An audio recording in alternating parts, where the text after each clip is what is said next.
David Chen, ang lalaking walang katulad. Kabanata 1701.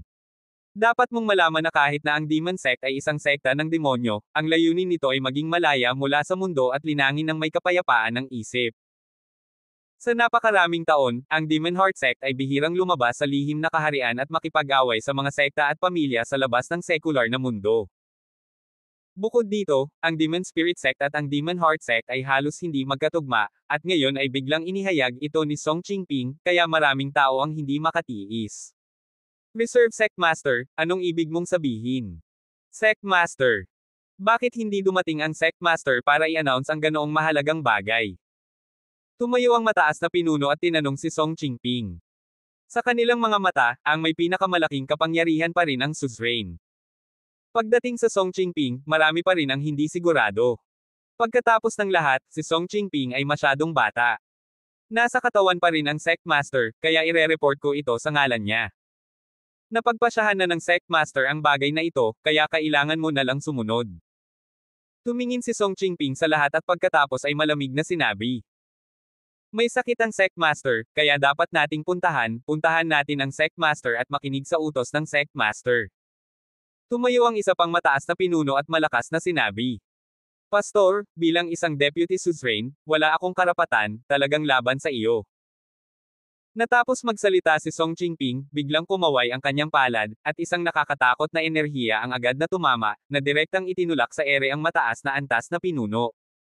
Lumabas ka! Agad na ikinagulat ng maraming tao ang pagkilos ni Song Qingping. Hindi alam ng lahat ang tunay na lakas ni Song Qingping, ngunit siya ay bata pa at magalang, kaya ang kanyang lakas ay hindi tinatayang masyadong mataas. Kaya naman hindi lahat ay natatakot kay Song Qingping, ang kinatawan ng suzerain. Kung hindi ito personal na inutusan ng suzerain, tinatayang walang makikinig kay Song Qingping. Ngunit ngayon lang ipinakita ni Song Qingping ang kanyang kabilang kamay at nabigla ang lahat. Nang makitang walang nang ahas na magsalita, nagpakita si Song Qingping ng ngiti sa kanyang mukha. Vice Sect Master, natatakot ako na ang sinabi mo ay hindi ang ibig sabihin ng Sect Master, kundi sa iyo. Dahil matagal mo nang pinatay ang pinuno ng sekta natin. Tumayo si Deacon Lo at tinanong si Song Qingping. Deacon Lo, ano ang ibig mong sabihin? Bahagyang nanliit ang mga mata ni Song Qingping. What I mean, you should know best. Ang aming Sect Master ay biglang nagsuot ng maskara ilang taon na ang nakakaraan, sinabi na siya ay corrupted at natatakot na makakita ng mga tao. Actually, dapat pinatay mo na ang Sect Leader namin noon. Nakontrol mo ang katawan ng Sect Leader gamit ang demon method mo. Ang kasalukuyang Sect Master, natatakot ako na ito ay isang balangkas lamang. Nagsimulang mawala ang aura ni Deacon Lo, at malamig siyang tumingin kay Song Qingping at sinabing. Deacon Lo, anong kalokohan ang sinasabi mo, mag-ingat ka, paparusahan kita sa panliligaw mo sa publiko. Umungol si Song Qingping. Nang kukulong ako sa mga tao, ngayon ipapakita ko sa iyo kung manghuhula ako ng mga tao. Nang matapos magsalita si Deacon Lo, agad siyang sumigaw, iyan. Sect Master in. Hindi nagtagal, 2 miyembro ng Demon Spirit Sect ang nagdala nito. Ipinasok ito ng Sect Master, at ang Sect Master ay nakasuot pa rin ng maskara sa kanyang mukha. Nang makita ito, lahat ay lumuhad at sumigaw, Sect Master. Nakita ni Song Qingping na si Deacon Lo ay nagpadala ng isang tao upang dalhin ang Sect Master ng palihim, ang kanyang mga mata ay puno ng layuning pagpatay, ngunit ang kanyang mga kamao ay bahagyang nakakuyom. Malinaw na nakikita ng lahat kung anong klaseng tao ang naging pinuno ng sekta natin. Tinanggal ni Deacon Lo ang maskara at inihayag ang siksik na bungo sa loob. Nagulat ang lahat nang makita ito. Song Qingping, ano ang paliwanag mo? Tanong ni Deacon Lo kay Song Qingping. Walang dapat ipaliwanag. Ang mga sumusunod sa akin ay uunlad, at ang mga sumasalungat sa akin ay mapapahamak. Kung kayo ay magpapasakop sa akin, ang lahat ng yaman ng pagtatanim ay doble sa hinaharap. Nangako si Song Qingping sa lahat. Nang makita ito ng lahat, ito ay isang kumpletong luha, at maraming tao ang nakatayo sa likod ni Song Qingping. Si Song Qingping ay naging deputy suzerain sa loob ng napakaraming taon, at syempre mayroon din siyang sariling mga kaibigan. Sa panig ni Deacon Lo, kakaunti lang ang nakatayo kasama niya. Ang ilang mga tao ay hindi rin mapagpasyahan at hindi alam kung saang panig sila dapat panindigan. Tumingin si Deacon Lu sa mga taong nakatayo sa likod ni Song Qingping at hindi napigil ang mapag-alitan, "Kayong mga mapanlinlang na tao, nakalimutan na ba ninyo kung paano tayo itinuro ng sect master?" Deacon Lu, ang taong may alam sa kasalukuyang mga pangyayari ay si John G, "Ipinapayo ko sa iyo. Mas mabuting makinig ng masunurin sa Deputy Sect Master, ngayong patay na ang Sect Master, hindi ka na dapat magpursige." Sabi ng matanda sa sekta ng demonyo kay Deacon Lu. Ba!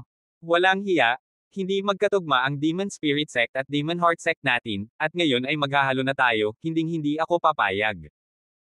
Pagkatapos magsalita, si Deacon Lu ay tumalon at lumipat patungo sa mataas na antas ng tagapagsalita na nagsasalita lamang.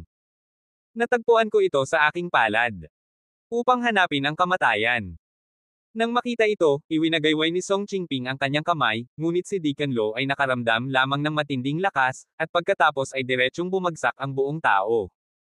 Makikita na ibang-iba pa rin ang lakas ni Deacon Lu at Song Qingping. Dumudugo ang bibig ni Deacon Lu, at namimilipit ang kanyang mga laman loob. Grabe ang sakit ng palad na ito sa kanya. "Deacon Lu, bilasan mo, pigilan natin sila." Nang matapos magsalita ang ilang taong nakatayo kasama ni Deacon Lu, sumugod sila para bigyan ng oras si Deacon Lu para makatakas.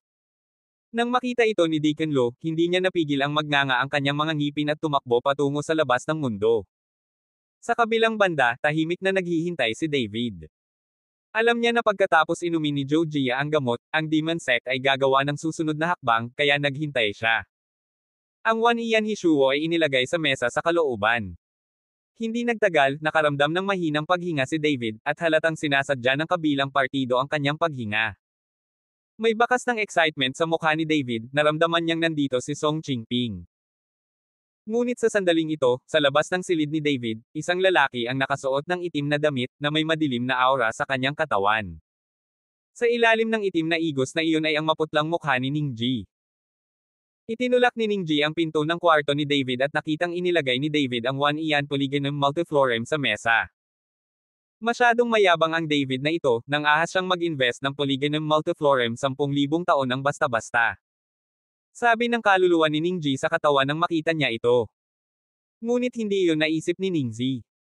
Nang makita niyang casual na inilalagay ni David ang Wan Ian Hishuo sa mesa, biglang nanigas ang puso niya at medyo kinakabahan.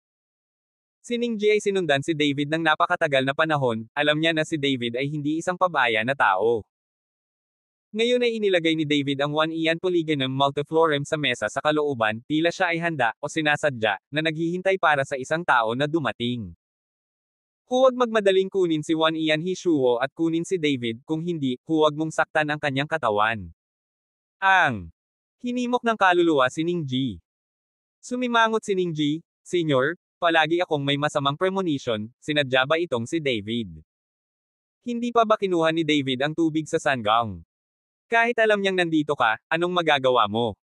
Nalaman ko kung bakit nababawasan ang pagiging mahiyain mo. Sabi ng kaluluwang hindi nasisiyahan. Nang marinig ito ni Ningji, nakahakbang lang siya nang walang magawa at maingat na mahuli ang Hishuo ni Wan Ian. Nang makitang si David na nakahiga sa kama ay walang nikititing na reaksyon, gumaan ang loob ni Ningji, at kasabay nito, lubos siyang nakahinga ng maluwag.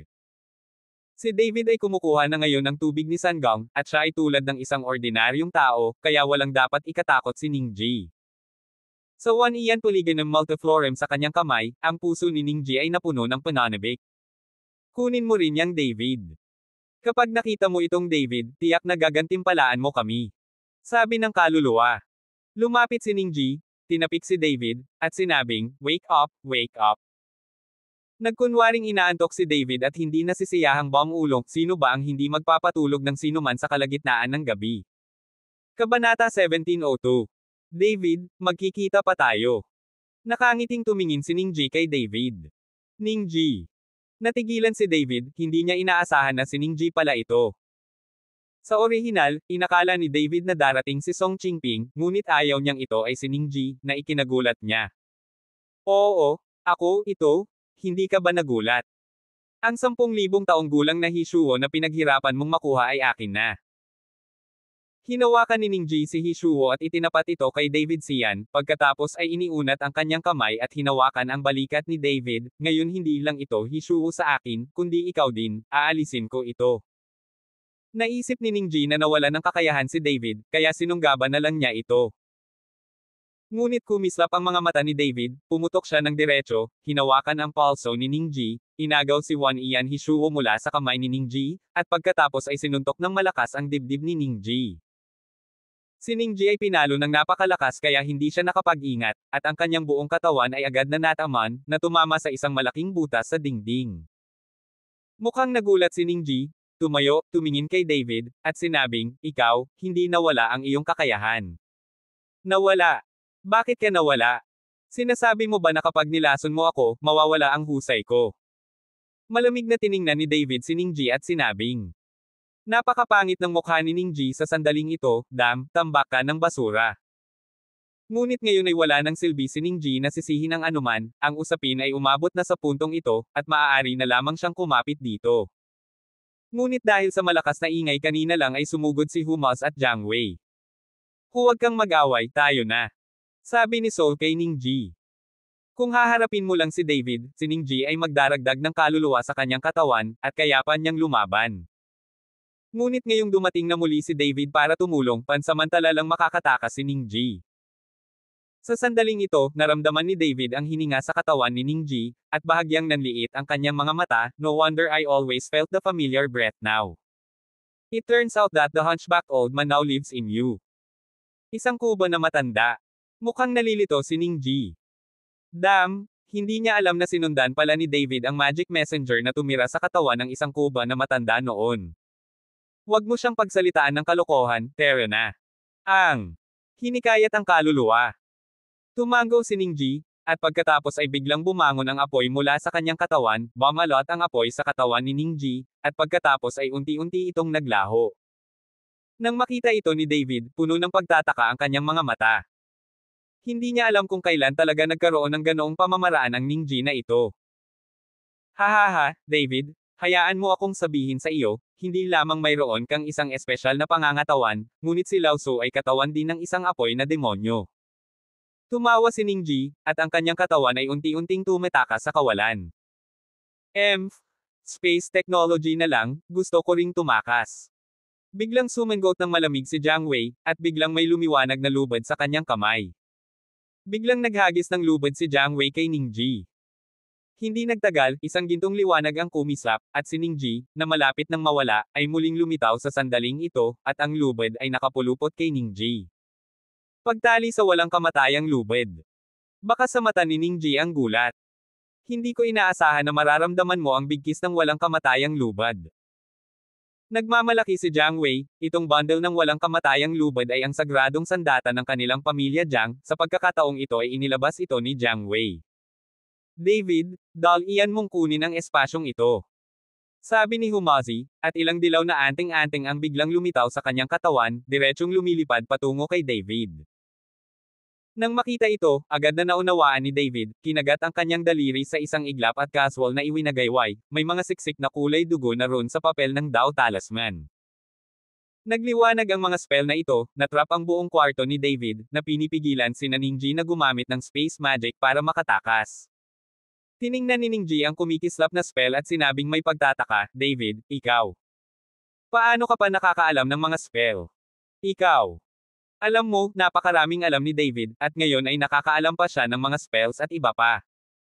Matalino, dahil dito, puno ng takot ang puso ni Ningji. "Ningji, marami pa akong alam. Ngayon ay hahayaan kitang tikman silang lahat." Sinabi ni David na isang malabong gintong liwanag ang lumitaw sa kanyang mga kamay. Sa pagkakataong ito, parehong si Ningji at ang kaluluwa sa kanyang katawan ay medyo nataranta. Sa harap ni na David, Humas at Jiang Wei, at ang kabilang partido ay may sagradong sandata, si Ningji ay walang pagkakataong manalo. Tumakas si Jin Chan. Ang kaluluwa ay kahawig ni Ningji. Nang makita ito, napanganga na lamang si Ningji ng kanyang mga ngipin, at ang kanyang katawan ay nagsimulang lumiit kaagad, nakawala mula sa mga tanikala ng bundle ng walang kamatayang mga lubad. Ngunit nang makalaya si Ningji, dinurog ito ni David ng isang suntok. Shengguang Fist. Umihip ang nakakatakot na hangin ng kamao ni David, ngunit hindi umatras si Ningji.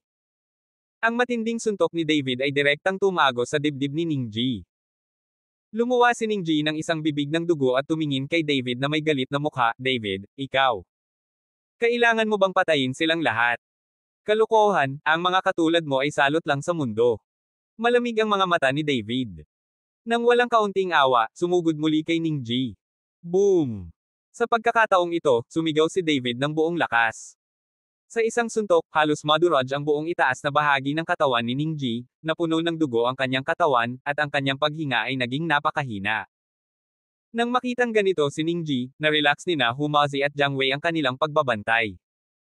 Kung tutuusin, ganito si Ningji, at maaari siyang patayin ni David sa isang suntok.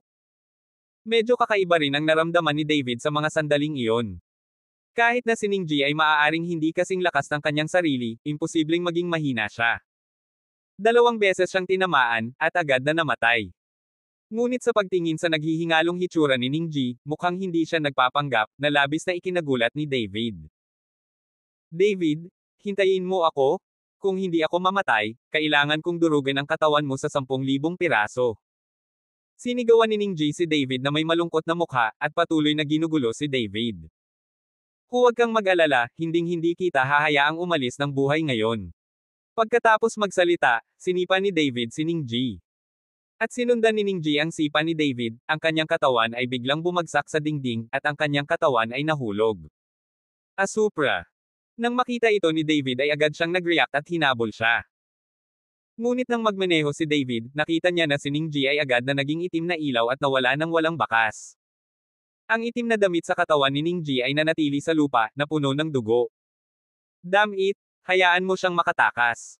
Nagmura si David habang nakasuot ng itim na balabal. Sa sandaling ito, nagmamadaling lumabas sina Humazi at Jiang Wei, at nagmamadaling sinabi ni David kay Humazi, Master Hu, tingnan mo kung nandoon pa si Zhou Jia. Tumango si Humazi at pagkatapos ay nagmadaling pumasok sa silid ni Zhou Jia at nalaman na wala si Zhou Jia sa silid. Hindi, sa tingin ko babalik ako sa Demon Sect. Sabi ni Humazi. Let's go? Let's go to Demon Spirit Sect. Gusto kong makita kung ano ang mangyayari. Itong Demon Spirit Sect ay talagang pugad ng mga ahas at daga sa Martial Arts Alliance. Darating si David at manunood. Naging mundo na ba ni Song Qingping? Dinala ni David si Humaz patungo sa sekta ng demonyo, at sumunod si Jiang Wei kasama ang mga Panginoon ng pamilya Jiang. Ngunit nang dumating si David at ang iba pa sa pasukan ng lihim na kaharian ng Demon Sect, napansin nila na ang entrance gate ay nagniningning ng maliwanag at isang lalaking puno ng dugo ang tumakbo palabas doon. Ang taong ito ay nadapa at tumakbo diretso kay David at sa iba pa, at sa likod ng taong ito ay maraming tao ang humahabol sa kanya. Nang malapit na siya kay David ay napagtanto niya na ang lalaking puno ng dugo ay talagang si Deacon Lu, na nakikipaglaro sa kanya. At ang mga humahabol sa likod ay taga-demonilaw din. Nakita sila ni David sa Demon Sect Hall. Si Deacon Lu ay halatang nabigla nang makilala niya si David, at pagkatapos ay sinabi kay David na may pag-aalala, David, dumating ka sa tamang oras, ngayon ang Demon Sect ay nagrebelde, at lahat sila ay naging mga tao ni Song Qingping, ngayon ang Demon Zhang at ang Demon Heart Sect ay hindi nahiwalay sa isa't isa. Ang pakikipagtulungan sa pagitan ng Demon Spirit Sect at ikaw ay malamang na peke, kaya bilasan mo at tumakas. Kabanata 1703. Nagulat si David sa mga salita ni Deacon Lu, at tila ang sitwasyon ay katulad ng inaasahan niya. Ang Song Qingping na iyon ay tiyak na hindi tulad ng kanyang inaakala, ang taong ito ay napaka-ambisyosa. Deacon Lu, ano ang nangyari sa sekta ng demonyo?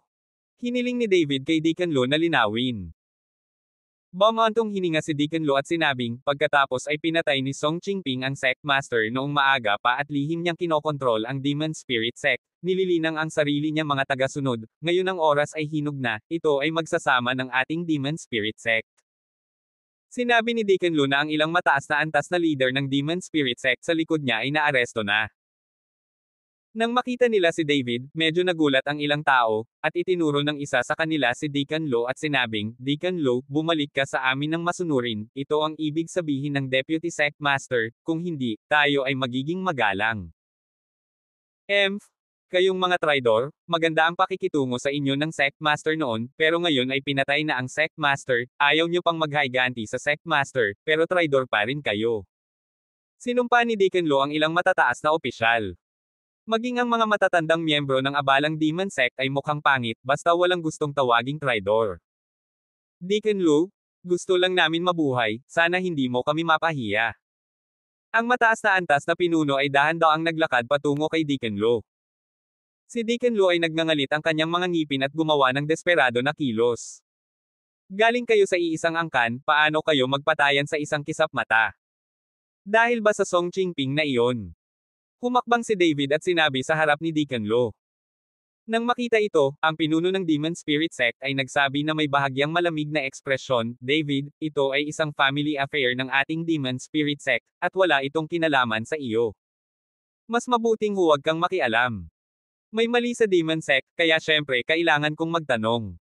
Ngayon bumalik ka at sabihin kay Song Qingping na narito ako para patayin siya. Malamig na ngumiti si David.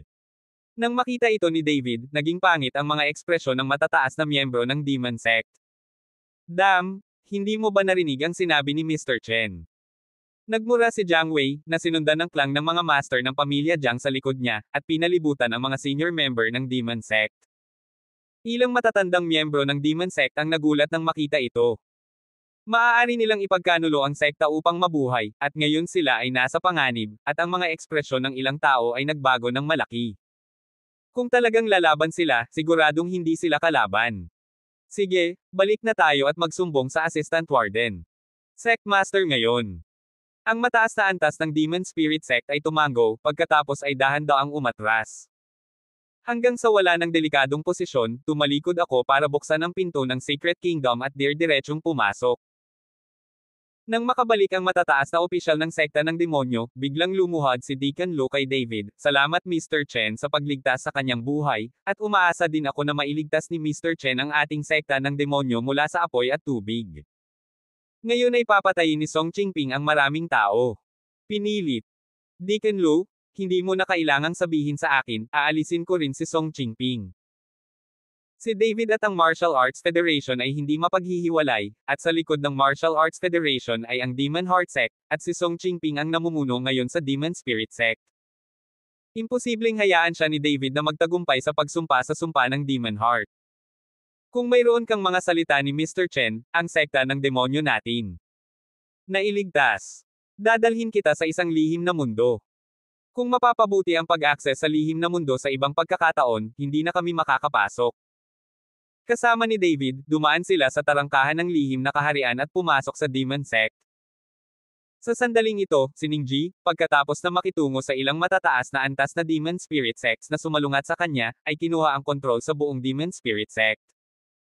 Ngayon siya ang tunay na tagapangasiwa ng sekta ng demonyo, at hinihintay pa rin ni Song Qingping ang kanyang hinaharap. Kapag ang espiritual na enerhiya ay naibalik at ang dugong demonyo ay nabuhay, ang buong mundo ay kanila. Tuwang-tuwa, bumalik si Song Qingping sa silid, si Zhou Jie ay nakahiga sa lupa na pagod sa oras na ito, sinubukan ni Zhou Jie ang lahat ng kanyang makakaya na masira ang magic circle sa paligid ng silid, ngunit hindi pa rin siya nagmamadaling lumabas. Nang makitang bumalik si Song Qingping, likas na gustong tumayo ni Zhou Jie, ngunit wala na siyang lakas. Galit na tiningnan ni Zhou Jie si Song Qingping, hindi niya akalain na si Song Qingping ay ganoong tao. Nang makita ang galit na mga mata ni Zhou Jie, walang pakialam si Song Qingping, ngunit dahan-daang yumuko, marahang hinaplos ang mukha ni Zhou Jie, at sinabing, hindi mo na ako kailangang tingnan ng ganito, sinasabi ko sa iyo, ngayon ang buong demonyo. Akin na si Ling Zhao, at magiging asawa ka ng pinuno ng sekta sa hinaharap, kaya dapat kang maging masaya. Sabi ni Song Qingping, direktang tumalon kay Zhou Jie, at hinalikan si Zhou Jie ng desperadong. Tumanggi si Zhou Jie at kinagat si Song Qingping. Direktang sinuntok ni Song Qingping si Zhou Jie, na naging sanhi ng pagdaloy ng dugo mula sa sulok ng bibig ni Zhou Jie. Let me tell you, you're already mine, so what are you pretending to be? Pagkatapos noon, binuhat ni Song Qingping si Zhou Jie sa kama at sinimulang ipahayag ang kanyang hindi natapos na kahilingan ng hayop. Napalingon lang si Zhou Jie sa gilid at umiyak ng tahimik. Sa sandaling ito, si Deacon Lu ay sumugod na sa bulwagan ng Demon Sect kasama si David. Sa sandaling sumugod sila, napalibutan sila ng mga tao mula sa Demon Sect. Tiningnan ni Deacon Lu ang mga taong ito na nakatalo sa Demon Spirit Sect, isang hindi maipaliwanag na kalungkutan ang bumalatay sa kanyang mukha. Lahat kayo galing sa Demon Sect, paano kayo naging traidor? Nasaan si Song Qingping? Sigaw ni Deacon Lu. Ang mga tao mula sa Demon Sect ay walang sinabi. Sa katunayan, wala silang gustong gawin kay Deacon Lu. Deacon Lu, mas mabuting tumakas ka habang wala ang Deputy Sect Master, hindi ka namin mahihirapan. Sa sandaling ito, ang elder ng sekta ng demonyo ay tumayo at sinabi, "Hindi ako aalis. Kung aalis ako, tapos na talaga ang Demon Sect. Dinala ko dito si Mr. Chen. Nandito kami para patayin si Song Qingping." Sabi ni Deacon Ro. Deacon Lu? Masyado kang mayabang, kaya mo bang patayin ang Deputy Suzerain? Dumating sa eksena ang ilan sa mga kaibigan ni Song Qingping, at ang mga kaibigang ito ang higit na sumusuporta kay Song Qingping. Magsasalita na sana si Deacon Lu, ngunit sinabi ni David, hindi ibig sabihin na gusto niyang patayin si Song Qingping, kundi gusto ko siyang patayin. David, ito ay isang usapin ng pamilya ng ating sekta ng demonyo, ano ang kinalaman nito sa iyo? Sabi ng isa sa kanila. Hindi bale, nakikita ko lang na hindi kaaya-aya sa mata si Song Qingping, at gusto ko siyang patayin, okay? Tanong ni David na may pag-aalinlangan. Ikaw. Sa pagkakataong ito, ilan sa mga kaibigan ni Song Qingping ang naiwang tulala. Pumunta ka at tawagan si Song Qingping, o mamatay ka. Malamig na sabi ni David. David, huwag ka masyado. Ibinuko lang ng isa sa kanila ang kanyang bibig at nakita ang isang nakakatakot na aura na biglang lumabas mula sa katawan ni David, at pagkatapos ay sinira niya ito ng isang suntok. Isang nakakatakot na hangin ang dumaan, at ang suntok na ito ay tumama sa lalaki, at nakita ko na ang lalaki ay sumabog. Boom! Ang nagkalat na laman at dugo ay ginawang puno ng dugo ang buong bulwagan. Ang dahilan kung bakit nagkaganito si David ay dahil alam niyang para sugpuin ang mga taong ito, maaari lamang niyang gamitin ang kulog para takutin sila, at saka madali itong harapin.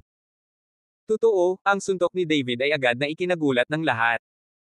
Kahit na ang ilan sa mga kaibigan ni Song Qingping ay labis na natakot na ang kanilang mga ekspresyon ay nagbago ng husto at sila ay umatras.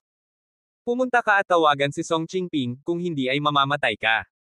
Walang ekspresyong sabi ni David. Napatingin ang ilang lalaki sa durog na katawan ng kanilang partner, at tumalikod sila at tumakbo sa takot. Ang natitirang mga miyembro ng Demon Sect sa bulwagan ay hindi nang ahas na huminga. Hindi nila inaasahan na ang lakas ni David ay sobrang nakakatakot. Sa sandaling ito, desperadong pinapaypayan ni Song Qingping ang silid. Sa sandaling ito, biglang itinulak ang pinto ng silid, at sumugod ang ilan sa mga kaibigan ni Song Qingping. Pero nang makita nila ang eksena sa harap nila, agad silang natigilan. Kabanata 1704.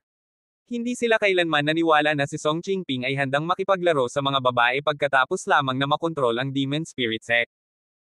Nang makita ito, nagalit si Song Qingping at sumigaw, "Lumabas ka!" Maraming lalaki ang nagmadaling lumabas, at pagkatapos ay bumulala sa pag-aalala, Sect Master, hindi maganda, si Deacon Lu ay sumugod kasama si David. Marami akong dinala. Natigilan si Song Qingping nang marinig niya ito, pagkatapos ay tumalon mula sa kama at malakas na nagtanong, "Sino ang sinasabi mo?" David, si David yan. Sabi ng isang malapit na kaibigan. Imposible, kung ganoon ay matagal nang naaresto si David, paano siya napunta sa Demon Sect? Alam ni Song Qingping na kinuha ni David ang tubig ni Sun Gong, at pinuntahan ni Ning Ji si David, ano ang magagawa niya? Maaaring lumitaw dito. Sect Master, si David talaga iyon, at pinatay niya lang ang isa sa atin. May pag-aalala rin na sabi ng isa pang malapit na confidant. Walang pagpipilian si Song Qingping kundi paniwalaan ito pagkatapos marinig ito. Kumunat ang noo niya at sinabing, kakaiba talaga. Hindi kaya uminom ng tubig ng Sun Gong si David. Sa pag-iisip nito, biglang tumingin si Song Qingping kay Zhou Jia, na nakahiga sa kama. Pagkatapos ng mga mata na puno ng galit. Hindi nawala ang husay ni David, at nakikita pa rin ito rito. Ang tanging paliwanag ay nagsinungaling si Zhou Jia sa kanila at hindi niya binigyan ng tubig si David Sun Gong. Mabangis na sumulyap kay Zhou Jia, mabilis na inakay ni Song Qingping ang mga tao patungo sa bulwagan. Umalis si Song Qingping, ngunit nakalimutan niyang i-restart ang Matrix, mabilis na nagbihis si Zhou Jia, nahihirapang bumangon mula sa kama, at lumabas ng kwarto. Hindi nagtagal, pumasok si Song Qingping sa bulwagan. Nang makita niyang si David iyon, ang mukha ni Song Qingping ay naging sobrang pangit. Si Song Qingping ay magalang pa rin tulad ng dati, at lumapit kay David at sinabing, Mr. Chen, hindi ko alam kung ano ang ginagawa mo dito sa aking demonyong sekta kaya huli na. Sa sandaling ito, nagpapanggap pa rin ako, at hindi ko maiwasang mapag-alitan. Song Qingping? Ikaw Jia ay nakipagtulungan sa akin at pagkatapos ay niloko ako dito, ano ang iyong intensyon? Diretsong tanong ni David. Ano ang sinasabi mo, Mr. Chen? Gusto ko talagang makipagtulungan kay Mr. Chen, at lahat ng sinabi ko kay Mr. Chen ay totoo. Sinabi ko ba sa iyo ang 1 Ian Herb? Earth, sinabi ko ba sa iyo? Paano mo pagdududahan ang sinseridad ko? Nagpanggap pa si Song Qingping na nasaktan at sinabi kay David. Tiningnan ni David ang pag-arte ni Song Qingping at bahagyang itinaas ang kanyang bibig, Song Qingping, ano ang mangyayari sa Deacon Lu na ito? Nabalitaan ko na ang iyong Demon Spirit Sect ay sasanib sa Demon Heart Sect. Dapat alam mo ang Demon Heart Sect na iyon. Si Zongke ang sekta sa likod ng Kyoto Martial Arts Alliance, at alam mo rin na sinusundan ko ang galit ng Martial Arts Alliance. Nasa kamay pa rin ng Demon Heart Sect ang girlfriend ko, at sabi mo tutulungan mo akong iligtas ang girlfriend ko. Tinanong ni David si Song Qingping, at si Song Qingping ay tila hindi nataranta tungkol dito, ngunit bahagyang ngumiti, Mr. Chen, ang usapin ni Deacon Lu ay panloob na usapin ng ating Demon Spirit Sect. Kahit na tayo ay nasa isang kooperatiba na relasyon, hindi ito nangangahulugan na maaari kang makialam sa mga gawain ng ating sekta. Nakipagtulungan ako sa Demon Heart Sect para tulungan kang iligtas ang iyong kasintahan sa lalong madaling panahon, hindi ba masama iyon? Nagtatalo pa si Song Qingping. Hindi inaasahan ni David na napakawalan diyan ni Song Qingping, at gusto niyang magsinungaling sa sarili sa sandaling ito. Song Qingping, ikaw ay isang hayop na may mukha ng tao at isang pusong parang hayop. Hiniling mo sa akin na lasunin si Mr. Chen at magpadala ng isang tao upang kunin si Hishuo. Iyon din ang ginawa mo. Para din ba ito kay Mr. Chen? Sa sandaling ito, pumasok si Zhou Jia. Pagkapasok sa pangunahing bulwagan, sumandal siya sa dingding gamit ang isang kamay at galit na sinabi kay Song Qingping.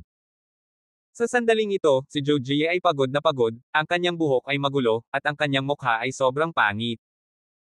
Tumingin si Humazi kay Zhou Jia, at may bakas ng awa sa kanyang mga mata, kahit na nilagyan ni Zhou Jia ng gamot ang kanilang tsaa, hindi siya kinasusuklaman ni Humazi. Nang makita si Zhou Jia na papalabas, agad na nanlamig ang mukha ni Song Qingping, at sinabi niya na may nakamamatay na aura, paano mo ako linlangan, hiniling ko sa iyo na bigyan sila ng maraming kapangyarihan, bakit hindi mo ginawa at nagsinungaling sa akin? Hindi ba siya nagsisinungaling? Ikaw, nilagay niya iyong tubig ng Sanggang sa ating tsaa, ngunit ako ay immune sa lahat ng lason, at ang ganong uri ng tubig ng Sanggang ay hindi makakaapekto sa akin. Sabi ni David na may malamig na ngiti. Tumingin si Zhou Jia kay David, pagkatapos ay ibinaba ang kanyang ulo sa hiya, sa wakas ay nilagyan niya ng tubig ng Sanggang ang tsaa ni David, na ikinahiya ni Zhou Jia nang makita niya si David. Hindi ko ine-expect na ganyan ka pala pangangatawan. Si Song Qingping ay may malungkot na mukha. Ngayong nalinaw na niya ito, hindi ito may pagpapatuloy ni Song Qingping kung alam niya ito. Ang dami mong hindi alam. As. Nagsalita siya, nagsimulang lumabas ang nakakatakot na aura mula sa katawan ni David. Nang makita ito, malamig na ngumuso si Song Qingping, David, hindi ka tugma sa akin. At huwag mong kalimutan, ito ang Demon Sect at ang teritoryo ko, kaya mga demonyo tayo. Mas mabuting huwag kang makialam sa mga gawain ni Zhang. Maaari kitang palayain ngayon, pumunta ka man para iligtas ang iyong kasintahan o pumunta sa isla ng Panglay, patuloy kitang tutulungan. Pero kung pipilitin mong makialam sa Demon Spirit Sect natin, huwag mo akong sisihin sa pagiging masungit. Hinarap ni Song Qingping si David nang walang gulat. Hindi ba ako ang kalaban mo? Narcissistic ka ba? Sabi ni David na may malamig na ngiti. Narcissism. Malamig na sumangot si Song Qingping, at pagkatapos ay lumabas ang nakakatakot na aura mula sa kanyang katawan, na agad na pinigilan ang aura ni David. Sa pagkakataong ito, sa tingin mo ba ay narcissistic pa rin ako? Maaari ba akong maging deputy ng suzerain?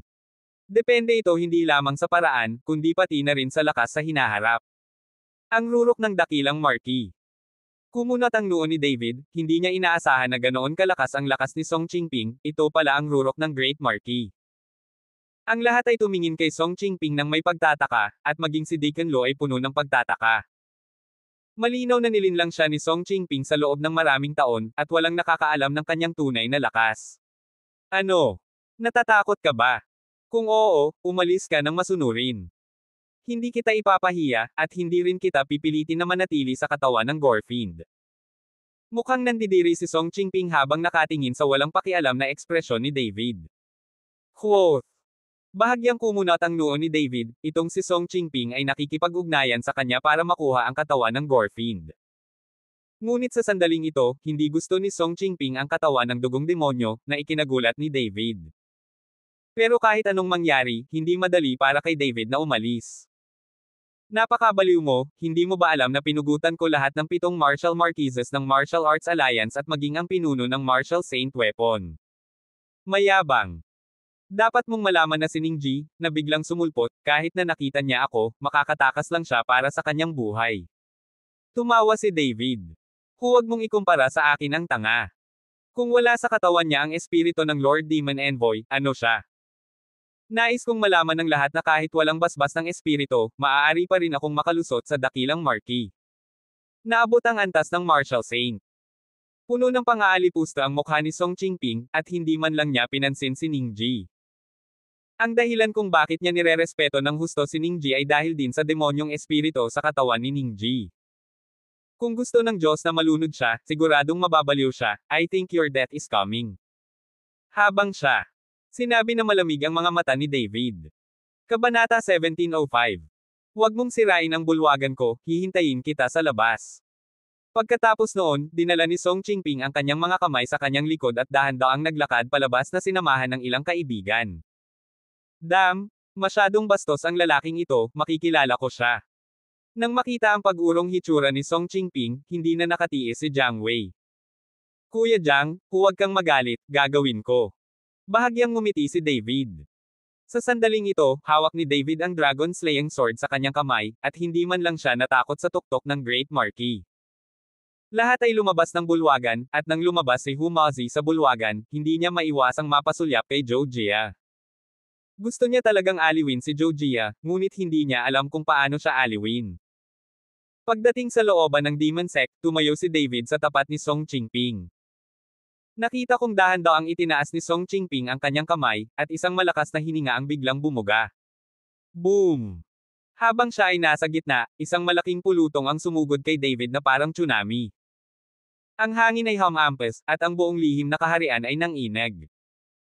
Ang lahat ng mga brick sa lupa ay napunit, at ang bahay ay yumanig, na parang ang lihim na kaharian ay malapit ng gumuho.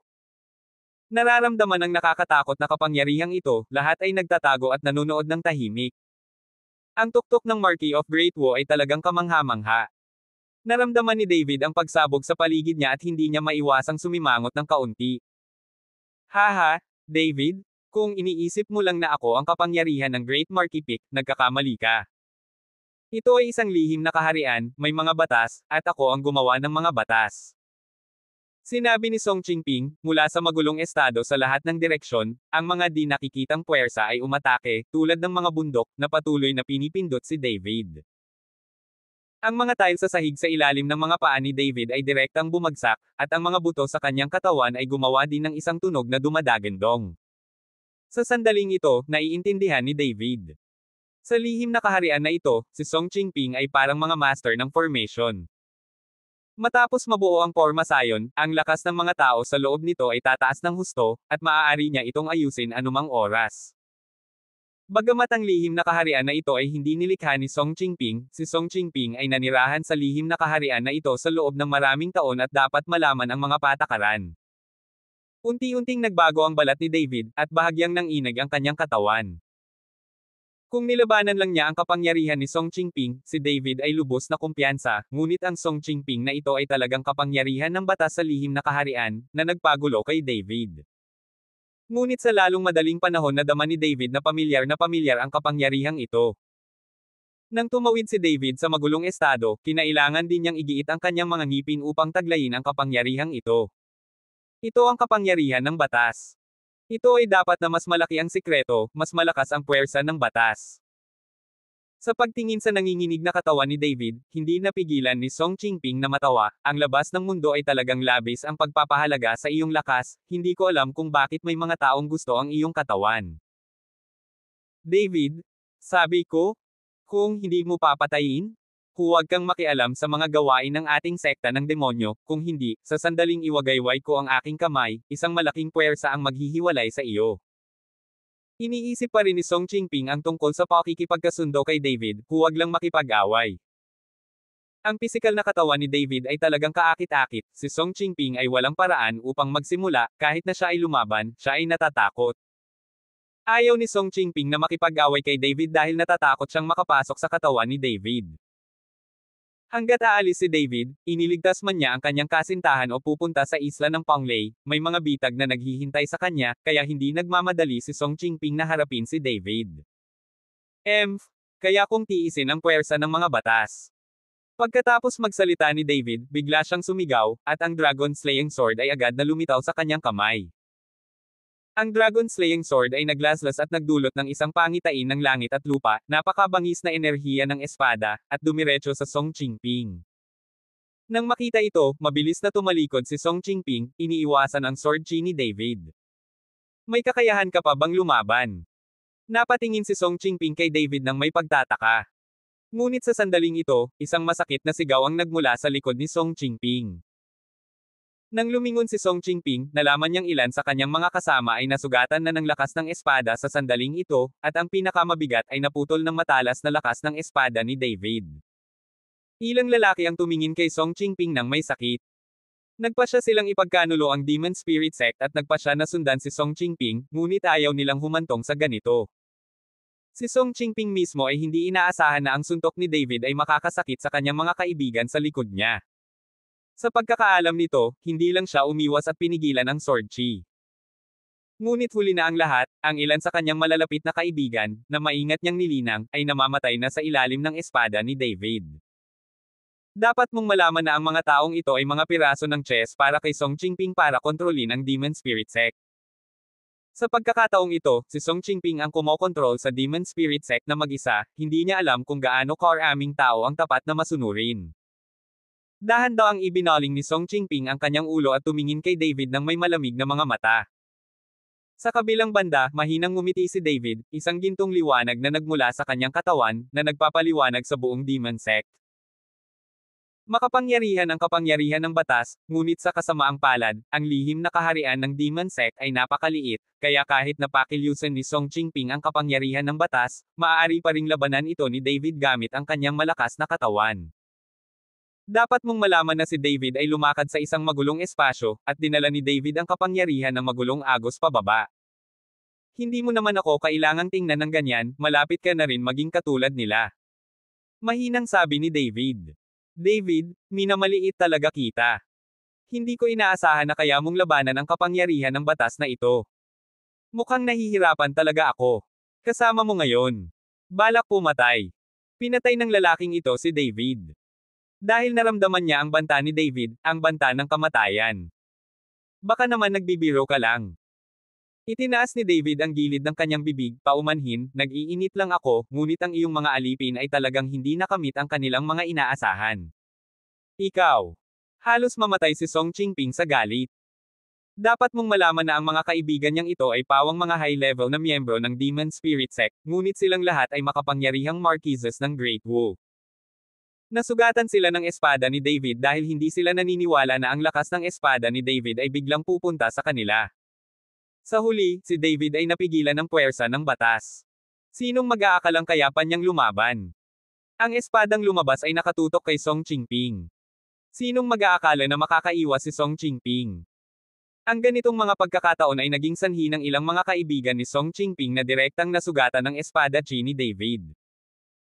David, sa lihim na kaharian na ito, sa ilalim ng pagpapala ng kapangyarihan ng batas na ito, ako ang Panginoon dito, at sasabihin ko sa iyo ang halaga ng pagmamataas. Tumigil sa pagsasalita si Song Qingping, at ang kanyang katawan ay nawala sa isang iglap. Halos sukdulan na. Kumunat ang noo ni David, dahil sa sandaling ito, kahit ang kanyang mga mata ay hindi tumpak na makuha ang figure ni Song Qingping. Ang bilis ni Song Qingping ay napakabilis kaya ang mga mata at utak ni David ay hindi makasabay. Nang makita ito ni David, nakapikit lamang siya, at ang kanyang banal na kamalayan ay bumangon kaagad. Dahil hindi niya ito nakikita, maaari lamang siyang umasa sa kanyang banal na sentido upang makuha ang figure ni Song Qingping. Hindi nagtagal, napansin ni David na nasa tabi niya si Song Qingping at agad niyang sinuntok si Song Qingping. Ang ginintoang kamao ay nagliwanag, at ang buong kawalan ay nanginig sa ilalim ng kamaong ito. Sayang at mabagal pa rin ang shot na ito. Ang kamao ay direktang hinaplos ang katawan ni Song Qingping, habang si Song Qingping ay pinilipit ang kanyang katawan at tumama ng malakas sa kaliwang baywang ni David. Bang! Nagulat si David, at hindi napigilan ang kanyang katawan na umatras ng ilang hakbang. At tumayo si Song Qingping at nakangiting tumingin kay David. Kabanata 1706. Mr. Shen. David. Nang makita ito ni na Jiang Wei at Humazi, sumugod sila para palibutan si David. Ikinaway ni David ang kanyang kamay, nagpapahiwatig na ayos lang siya. Mr. Chen, kung hindi ay makulong ako ng batang ito gamit ang isang walang kamatayang lubad. Sabi ni Jiang Wei kay David. Hindi, gusto kong magkaroon ng magandang laban sa kanya. Tinanggihan ni David ang mungkahi ni Jiang Wei, inalis ang Dragon Slaying Sword, at ang kanyang paghinga ay nagsimulang bumilis. David, masyado kang baliw. Dahil nakita ni Song Qingping na hindi man lang gumamit ng baril si David, nakaramdam siya ng hiya at bigla siyang pinalayas. Ang bilis ng sipa na ito ay napakabilis, at agad itong naging hindi mabilang na aftershocks. Umaalingaw-ngaw ang tunog ng pagkawasak ng langit, na para bang hindi mabilang na mga paa ang umaatake kay David. Banal na kamao ng liwanag. Umungol si David, at ang kanyang malaking kamao ay biglang sumugod. Ang suntok na ito ay tila mabagal, ngunit ito ay papalapit na sa sukdulan, hindi mabilang na mga anino ng kamao ang lumilitaw, na naglalabas ng gintong liwanag sa kalangitan. Bang bang bang. Parang isang galaw lang ang ginawa nilang dalawa, pero nag-apoy sila sa isang iglap, at nanginig ang paligid. Ang buong kombinasyon ng Demon Sect ay nagsimulang umungol ng marahas, pinilit si Humazi at ang iba pa na magmadaling umatras. Ipinakita ni David ang kanyang hindi nababasag na gininto ang katawan, at pagkatapos ay nilabanan ang matinding pressure na sinundan ni Song Qingping. At ang Song Qingping na iyon ay patuloy ding umaatake. Sa isang kisap mata, sabay na nanginginig ang dalawa. Walang makakakita ng malinaw sa figure ng dalawang tao, at walang nakakaalam kung gaano karaming mga trick ang kanilang pinagdaanan. Umasa si Song Qingping sa kapangyarihan ng batas at sa kapangyarihan ng sarili niyang Great Marquee Peak at patuloy na naglunsad ng mga pag-atake. At hindi natatakot si David na umasa sa kanyang hindi nasisira na gininto ang katawan at malakas na pisikal na katawan. Sa ilang sandali, nag-away silang dalawa ng husto upang matukoy ang kahihinatnan. Lalong lumakas ang loob ni David, habang si Song Qingping ay lalong natakot. Isa pa rin itong sikretong kaharian, pinagkadalubhasaan ni Song Qingping ang kapangyarihan ng batas. Kung wala ito sa lihim na kaharian, ang makalupang kaharian, malamang na natalo na si Song Qingping sa sandaling ito. Bang bang! Pagkatapos ng dalawang mapurol na tunog, naghiwalay sina David at Song Qingping. Medyo pangit ang mukha nilang dalawa, bumilis ang paghinga nila. Napakasaya nito. Pinunasan ni David ang pawis niya sa noo. Nalaman niya na ang pakikipaglaban kay Song Qingping ay mas masaya kaysa pakikipaglaban kay Ningji. Si Ningji mismo ay hindi malakas, umaasa lang siya sa kaluluwa ng kanyang katawan. At ang lakas na ito ni Song Qingping ay napaka-solid. Makikitang kahit maamo at mahina ang lalaking ito, tiyak na mawawalan ito ng buhay habang naglilinang. Nang makita si David na masayang sumisigaw, ang mukha ni Song Qingping ay mas pangit kaysa sa pagkain ng tae. Dapat mong malaman na siya na ngayon ang lakas ng Great Marquee Peak, at ginamit din niya ang kapangyarihan ng Secret Realm Law. Kung tungkol kay David, siya ay isang mid-major marquee sa pinakamahusay, ngunit maaari niyang sundin siya sa isang draw. Dahil dito, napakawalan diyan ni Song Qingping, at ang mga tao sa paligid ng Demon Sect ay tumingin kay Song Qingping na may bahagyang kakaibang ekspresyon. Alam ni Song Qingping na ngayon ay kailangan niyang talunin si David anuman ang mangyari, kung hindi, hindi niya makokontrol ang Demon Spirit Sect. Tulad ng iyong inaasahan mula sa katawan ng isang tunay na gintong dragon, ang iyong katawan ay napakalakas, ngunit kahit na ikaw ay isang tunay na dragon, pupunitin ko ang balat ng iyong dragon at hahampasin ang iyong mga litid ng dragon. Pagkatapos nito, nagsimulang kumislap ng berdeng ilaw ang ulo ni Song Qingping. Nang makita ang eksenang ito, medyo natulala si David, at kahit ang ibang tao ay tumingin kay Song Qingping ng may pagkalito. Fuck! Anong ibig sabihin ng batang ito? Strawberry ba ang suot mo? Hindi sinasadyang sumigaw si Humazi, ngunit nang makita niya si Zhou Jie sa pintuan ng bulwagan, agad niyang itinikom ang kanyang bibig. Pagkatapos ng lahat tungkol sa relasyon ni na Song Qingping at Zhou Jie, sinabi na sa kanya ni David na sila ay natulog ng magkasama. Kung si Song Qingping ay nakasuot ng berdeng sombrero ngayon, ibig sabihin ay suot ito ni Zhou Jie para sa kanya. Nang marinig ng iba ang mga salita ni Humaz, lahat sila ay tinakpan ng kanilang mga bibig at nagtawanan. Maging si Deacon Lo, na kanina pa kinakabahan, ay tumawa ng tawa sa sandaling ito. Iba ang itsura mo. With the green hat on you, you're awesome. Natawa si David kay Song Qingping. Sa sandaling ito, ang galit na mukha ni Song Qingping ay nabago, at siya ay nagngangalit ng kanyang mga ngipin, tumawa ka, sasabihin ko sa iyo kung gaano kalakas ang aking. Si Ling Mujuay, pagkatapos magsalita, hindi inaasahang tumaas ang ulo ni Song Qingping. Nagsimulang tumubo ang mga berdeng sanga, at pagkatapos ay lumitaw ang mga baging, na bumabalot sa buong katawan ni Song Qingping. Sa sandaling ito, tila nakasuot ng rattan armor si Song Qingping, at lumabas din ang mga baging mula sa kanyang dalawang kamay, agad na inatake si David. Nang maging multo at multo si Song Qingping, medyo nagulat ang mga mata ni David. Hindi niya alam kung si Song Qingping ay isang tao o isang punong demonyo. Ngunit nang natigilan si David, dalawang baging ang nakarating na sa mga mata ni David, sa isang iglap ay nagsabit ang mga ito sa mga mata ni David, at itinaas si David ng diretso. Pilit na pumiglas si David, ngunit ang mga baging ay humigpit at humigpit, tila sinakal si David hanggang sa mamatay. Hahaha, David, huwag mong isipin na ganon ako kadaling kulitin. Natawa si Song Qingping nang makita niyang kinokontrol si David. Tao ka ba o demonyo? Labis na naguluhan si David, anong klaseng magic trick ang ginawa ni Song Qingping para maging ganito? Tao ako at demonyo, hindi ka ba natatakot? Malamig na umungol si Song Qingping. Sa sandaling ito, si Song Qingping ay naging sobrang pangit, at wala itong kinalaman sa kanyang orihinal na personal na hitsura. Nang makitang ganito si Song Qingping sa pasukan ng pangunahing bulwagan, hindi maiwasan ni Zhou Jie na makaramdam ng sakit habang inaalala ang mga araw na magkasama silang nakabalot sa mga kumot. Hindi niya akalain na ang taong lagi niyang hinahangaan at gusto ay lalabas na hindi multo at hindi rin multo. Natatakot ka ba? Ako, si David, ay hindi kailanman nakakaalam kung ano ang takot. Kahit na ikaw ay tunay na demonyo, papatayin ko ang mga demonyo at aalisin ang mga demonyo. Pagkatapos magsalita, biglang kumislap ang isang gintong ilaw, at ang Dragon Slaying Sword ay biglang lumitaw sa hangin, na sinundan ng isang hiwa ng espada. Ang matalas na enerhiya ng espada ay agad na bumagsak patungo sa mga baging na nagbubuklod kay David. Brush! Naputol ang puno ng ubas sa isang iglap, at diretsyong bumagsak si David sa lupa. Kaagad pagkatapos, iniunat niya ang kanyang kamay, kinuha ang Dragon Slaying Sword sa kanyang kamay, at malamig na tumingin kay Song Qingping. Tiningnan ni Song Qingping ang Dragon Slaying Sword sa kamay ni David, at ang mga pinutol na baging ay tumubo sa bilis na nakikita ng hubad na mata. Biglang sumigaw si Song Qingping at tumapak sa lupa, at pagkatapos ay nagsimulang lumitaw ang mga bitek sa lupa. Hindi mabilang na mga baging ang bumangon mula sa lupa at agad na pinalibutan si David. At ang bawat puno ng ubas ay sumambulat ng may napakalaking puwersa, na tumama sa katawan ni David. Biglang narinig ang tunog ng pagkawasak ng langit, sumisipol kay David. Ang kapangyarihang hawak ng bawat isa sa mga baging na ito ay sapat na upang sirain ang mga tao. Ang banal na espada ng Siyam na Anino. Nang makita ito, agad na iwinagayway ni David ang Dragon Slaying Sword sa kanyang kamay.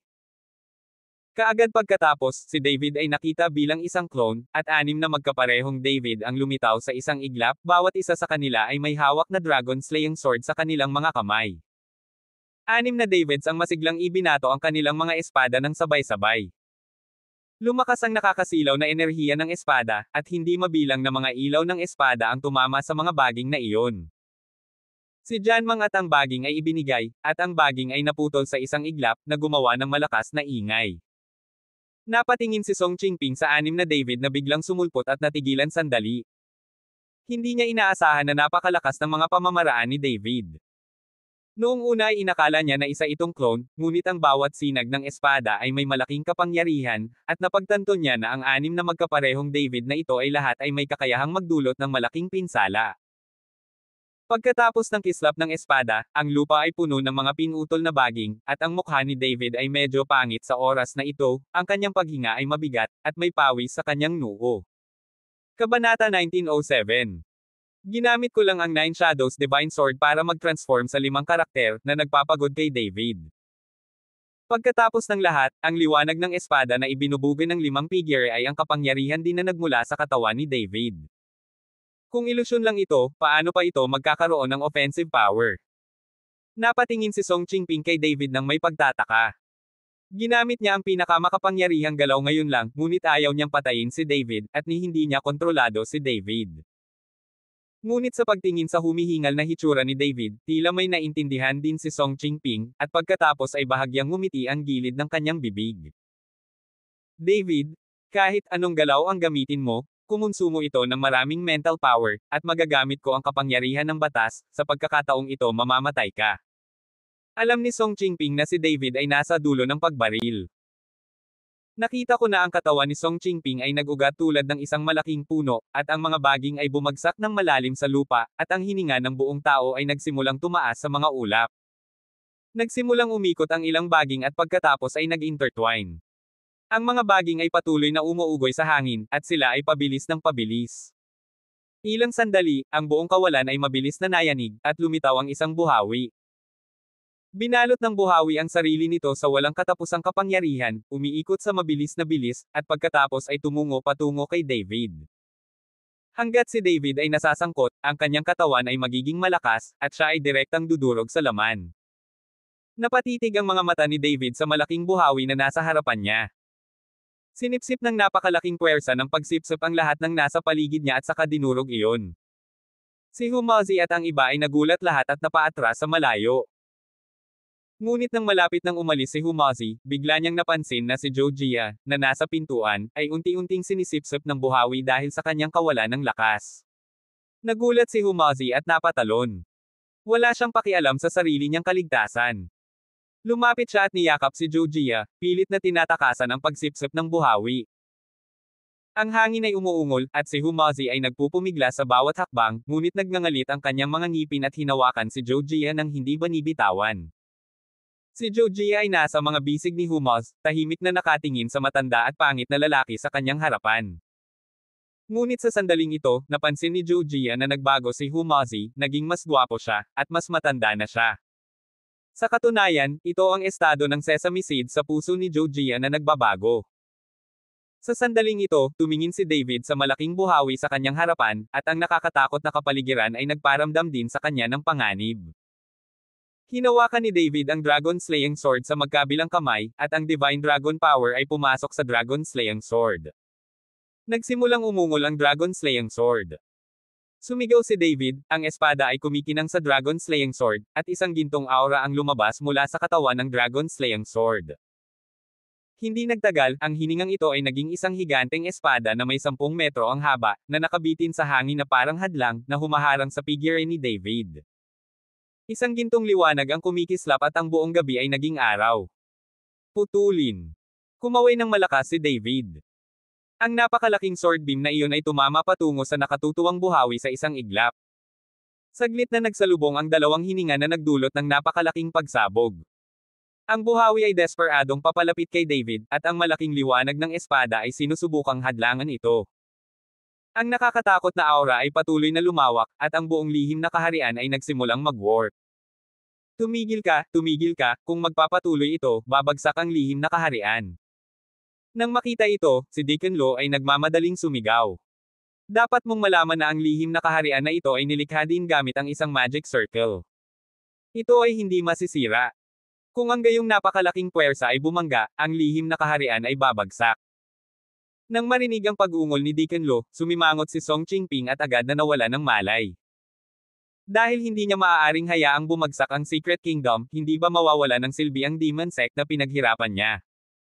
Ngunit walang pakialam si David, walang epekto kay David ang pagbagsak ng lihim na kaharian. Ito ay walang iba kundi ang mga tao ng Demon Sect, na mabubuhay lamang sa makamundong mundo sa hinaharap, at walang panganib sa kanilang buhay. Dahil nakakaabala si Song Qingping, malamig na kumislap ang mga mata ni David, alam na may darating na pagkakataon. Itinapon ni David ang Dragon Slaying Sword sa kanyang kamay ng mataas at inihagis ito. Habang umiikot sa ere ang Dragon Slaying Sword, agad itong humampas kay Song Qingping. Natigilan si Song Qingping, mabilis na umatras ang kanyang katawan, at sa sandaling umatras si Song Qingping, isang napakalaking sword glow ang direktang dumurog sa buhawi. Ang nakakatakot na kapangyarihan ay kumalat sa lahat ng dako, at ang katawan ni David ay sumabog din pabalik sa ilalim ng impluwensya ng kumakalat na kapangyarihan. Ngunit naging miserable si Song Qingping. Ang Dragon Slaying Sword ay may espiritu ng isang espada. Si Song Qingping ay nagmamadaling gumamit ng mga baging para makuha ang Dragon Killing Sword. Ngunit ang matalim na liwanag ng espada ng Dragon Slaying Sword ay pumutol sa kanilang lahat. Boom! Ang Dragon Slaying Sword at ang espada ay magliliwanag kaagad. Nakita kong naputol ang kamay ni Song Qingping, bumuhos ang dugo, at agad na naging mabagal ang paghinga ng buong katawan. Tumingin si Song Qingping sa kanyang naputol na braso, puno ng pagtataka ang kanyang mga mata. Nawala si Ling Muju. Sa sandaling ito, bumalik si Song Qingping sa kanyang orihinal na anyo at lumuhad ang kalahati sa lupa. Paano ito mangyayari? Paano ito mangyayari? Bulong ni Song Qingping sa kanyang sarili. Siya ang rurok ng dakilang marquis, ito ang lihim na kaharian ng Demon Sect, maaari niyang gamitin ang kapangyarihan ng batas, at ginagamit niya ang Spirit Wood Art. Bakit ganito pa rin ang resulta? Hindi makapaniwalang tumingin si Song Qingping kay David, hindi niya talaga maintindihan kung bakit ganito. Bakit ang lakas ni David sa gitnang yugto ng dakilang marquis ay kayang saktan ang kanyang sarili? Ang Dragon Slaying Sword ay bumalik sa mga kamay ni David, at pagkatapos ay itinutok ni David ang kanyang espada kay Song Qingping at sinabi, anong mga kasanayan ang mayroon ka pa rin, kahit na gamitin mo ang mga ito, kung wala ka nito, mamatay ka. Ang Dragon Slaying Sword ay ibinaling kay Song Qingping. Sandali lang. Nang magsisimula na si David, biglang pinigilan ni Zhou Jie si David. Tumingin si David kay Zhou Jie at sinabing, Miss Zhou, ano ang ibig mong sabihin? Ipagdadasal mo ba si Song Qingping? Umiling si Zhou Jie, hindi ko siya ipinagdarasal, gusto ko lang itanong sa kanya kung bakit niya ako pinagtaksilan. Sabi, naglakad si Zhou Jie kay Song Qingping, tumingin kay Song Qingping na may galit sa kanyang mga mata, at nagtanong, sinaktan mo ako, sinira mo ang buhay ko, bakit? Bakit mo ginawa ito sa akin? Bahagyang ibinaba ni Song Qingping ang kanyang ulo, hindi naglakas loob na tumingin sa mga mata ni Zhou Jie, at dahan-daang sinabi, wala akong pagpipilian, kinokontrol ako ng Demon Heart Sect, binigyan nila ako ng lason, kung hindi ako sumunod, gagawin nila ito. Hahayaan akong mamatay. Ipinaliwanag ni Song Qingping na gusto niyang makuha ang simpatiya ni Zhou Jie, at baka may natitira pa siyang buhay. Ayoko nang marinig ito, wala akong pakialam kung ipagkanulo mo ang Demon Spirit Sect, pero bakit mo ito ginagawa sa akin? Isa lang ba akong laruan para sa iyo, isang kasangkapan para sa iyong paglabasan? Umungol si Zhou Jie, ang sinabi niya ay si Song Qingping lang ang walang pakundangan na ginahasa siya. Hindi, mahal na mahal kita, hindi ka laro, kailangan mong maniwala sa akin. Umiling si Song Qingping bilang pagtanggi. Hindi ako naniniwala, halimaw ka. Umiyak si Zhou Jie, iniunat ang kanyang kamay at hinampas si Song Qingping. Hindi kumikibo si Song Qingping at hinayaan siyang hampasin siya ni Zhou Jie. Hindi nagtagal, isang maliwanag na liwanag ang sumilay sa mga mata ni Song Qingping. Nang hindi pinansin ng lahat, hinawakan niya si Zhou Jie at mahigpit na ikinawit ang kabilang kamay niya sa leeg ni Zhou Jie. Sa pagkakataong ito ay nabigla si Zhou Jie, gusto niyang kumawala, ngunit hindi niya magawang makalaya. David, lumayo kayong lahat. Hinawakan ni Song Qingping si Zhou Jie at sumigaw ng malakas.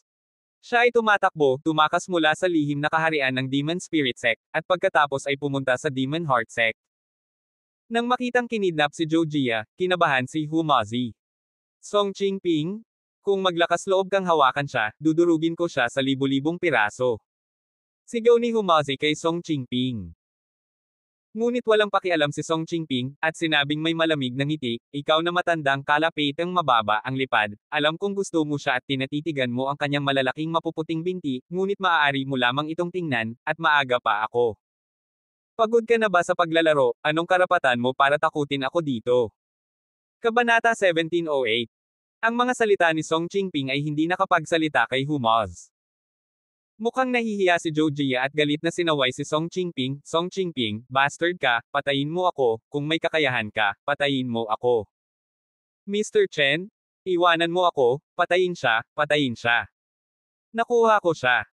Biglang naglapat ng puwersa si Song Qingping sa kanyang kamay, at si Zhou Jia ay biglang natahimik. David, lumayas ka, basta binitawan mo ako, hindi ko siya papatayin. Sabi ni Song Qingping kay David. Patayin mo man siya o hindi ay parang walang masyadong kinalaman sa akin. Taga-demonilaho siya, at panandalian lang kaming magkakilala, hindi man bilang regular na magkaibigan. Bitawan mo ba? Mapangasar na tumawa si David. Natigilan si Song Qingping nang marinig niya iyon, at pagkatapos ay patuloy niyang pinalakas ang kanyang lakas, sinasabi ko sa iyo, papatayin ko talaga siya, malinaw na iniisip mo. Patayin mo, papatayin mo siya, papatayin ko.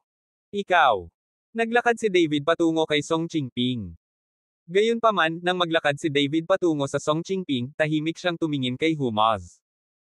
Naunawaan ni Humazi at tahimik na lumapit sa tabi ni Song Qingping. Tumigil ka, tigilan mo ako, at papatayin ko siya kapag humakbang ka pasulong. Nagsimulang umatras si Song Qingping at malakas na sinabi kay David. Tumawa si David at hindi tumigil, kaya medyo nagpanik si Song Qingping. Ngunit sa sandaling ito, ang atensyon ni Song Qingping ay nakatuon lamang sa katawan ni David, at hindi niya napansin na nakarating na si Humaz sa kanyang tabi. Habang patuloy na umatras si Song Qingping, isang matalim na hangin ng palad ang biglang dumating mula sa gilid. Nakita ko si Humaz na binaril kay Song Qingping. Nang makita ito, likas na itinaas ni Song Qingping ang kanyang palad at lumipat patungo kay Humaz upang harangan ang pag-atake ni Humaz. Dahil nabalian ni Song Qingping ang kanyang kamay, tiyak na palalayain ng kanyang palad si Zhou Jia. Sinamantala ni David ang pagkakataon na sunggaban si Zhou Jia at nagmamadaling binawi ito mula kay Song Qingping. Bang! Sinundan ni Song Qingping si Humaz sa kanyang palad. Bagamat nasugatan si Song Qingping, siya pa rin ang pinakamataas na kapangyarihan ng Marquis of Great Wu, at si Humazi ay walang kapares. Nakita ko ang katawan ni Humaz na agad na lumipad palabas, at isang subo ng dugo ang bumulwak. Ang flax ay nahulog ng husto sa lupa. Master Hu.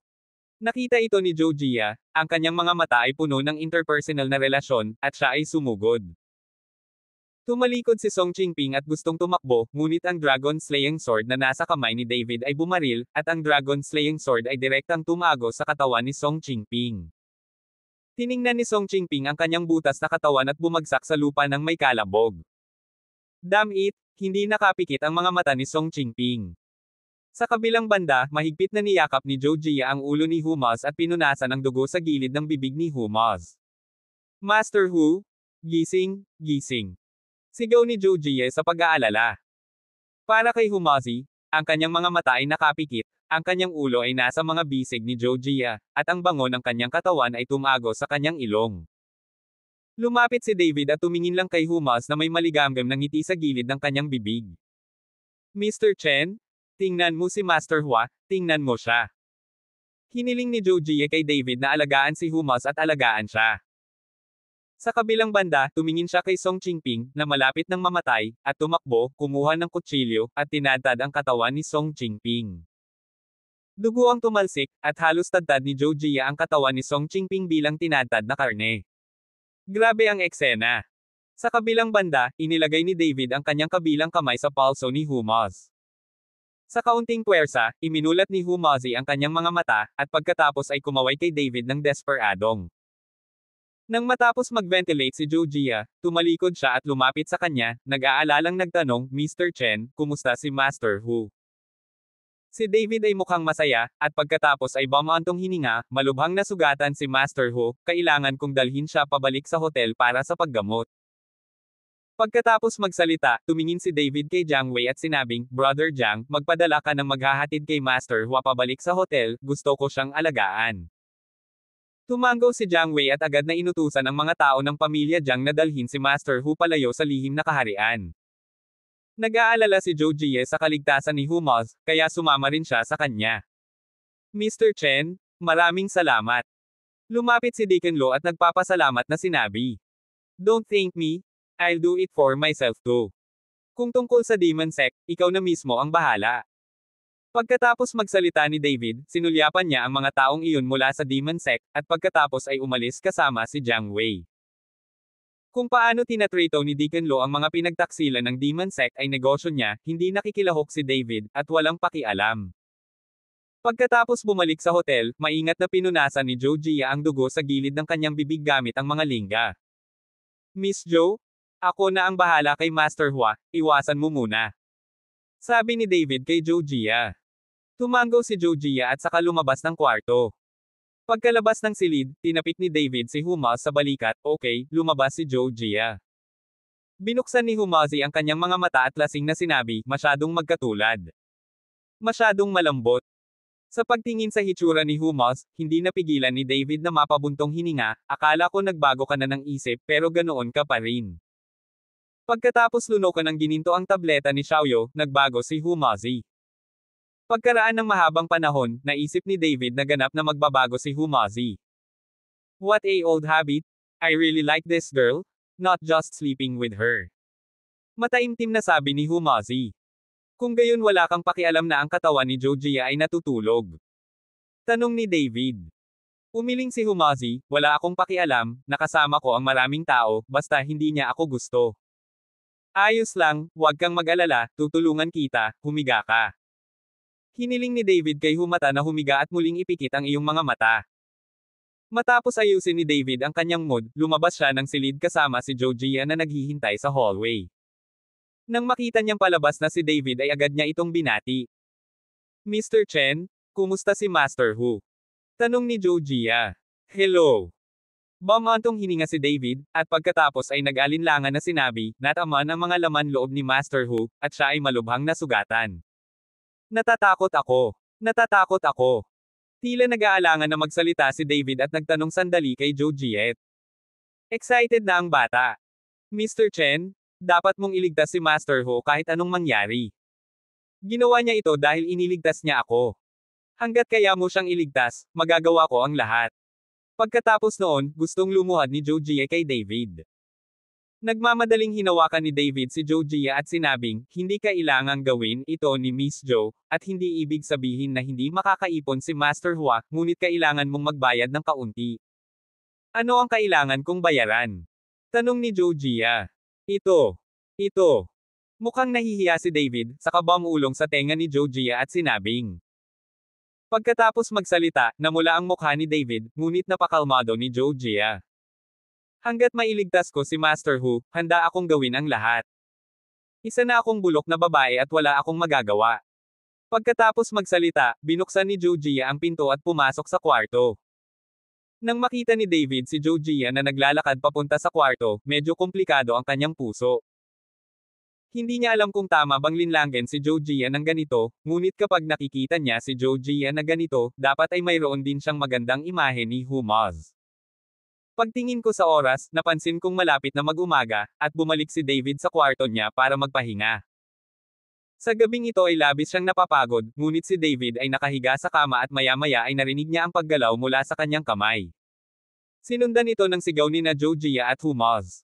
Sa pagkakataong ito ay namangha si David. Magkatabi ang dalawang kwarto. Hindi ko akalain na maririnig ang boses ng katabi. Nakapikit si David na nakahiga sa kama pero hindi siya makatulog. Narinig niya ang boses ni na Zhou Hao at Humaz. Mahigit 10 minuto na ang nakalipas at hindi siya titigil. Biglang umupo si David mula sa kama, tinitingnan ang ekspresyon ng hindi masayang pag-ibig. Naghahanap lang siya ng guilt para sa kanyang sarili, at habang ginagawa ito kay Humaz, hindi siya makatulog. Sa huli, walang choice si David kundi pumunta kay Jiang Wei para makipag-usap. Kabanata 1709. Nakita ni Jiang Wei si David na paparating, gumawa ng tsaa para kay David, at pagkatapos ay umupo sila ng magkaharap at nag-usap. Brother Jiang, lahat ng pamilya mo ay biglang pumunta sa lugar na ito, may importante bang nangyayari? Tanong ni David kay Jiang Wei. Mr. Chen, hindi mo ba alam na ang Panglay Island ay isang lugar kung saan nabubuhay ang espiritual na enerhiya, kaya orihinal na binalak naming pumunta sa Panglay Island. Kailangan nating sakupin ang Panglay Island bago mabuhay ang espiritual na enerhiya, at pagkatapos ay maaari na tayong magkusa. Sabi ni Jiang Wei.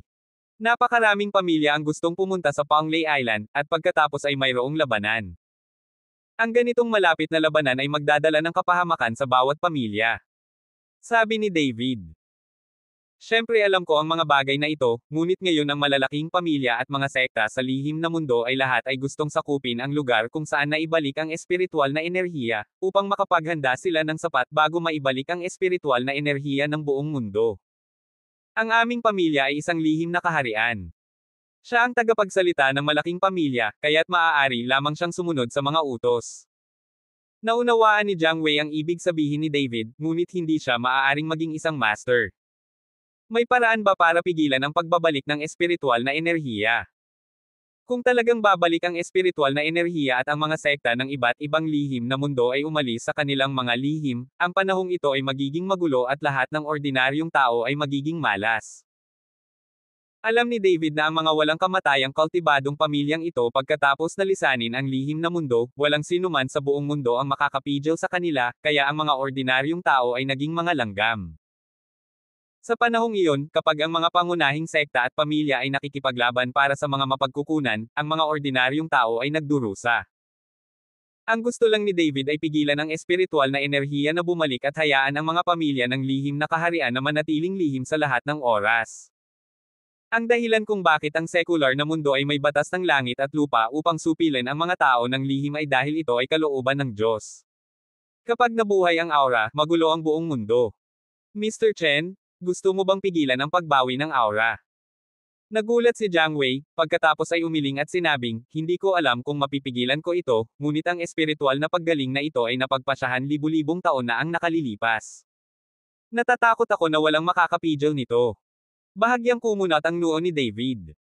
Hindi alintana kung mapipigilan niya ang pagbabalik ng espiritual na enerhiya, pupunta rin siya sa Panglay Island upang makita ito. Walang kamalay-malay, nakipag-chat si David kay Jiang Wei hanggang madaling araw. Nang lumabas si David sa kwarto ni Jiang Wei at babalik na sa kanyang kwarto, nakasalubong niya si Zhou Jia na naglalakad palabas ng kwarto ni Humas na may malarosas na mukha. Nagkatinginan sila, at namula agad ang mukha ni Zhou Jia. Mr. Chen, natuto ka talagang magsinungaling. Nang matapos magsalita si Zhou Jia, tumalikod siya at tumakbo palayo. Nagunat si Humazi at lumabas na may kontentong mukha.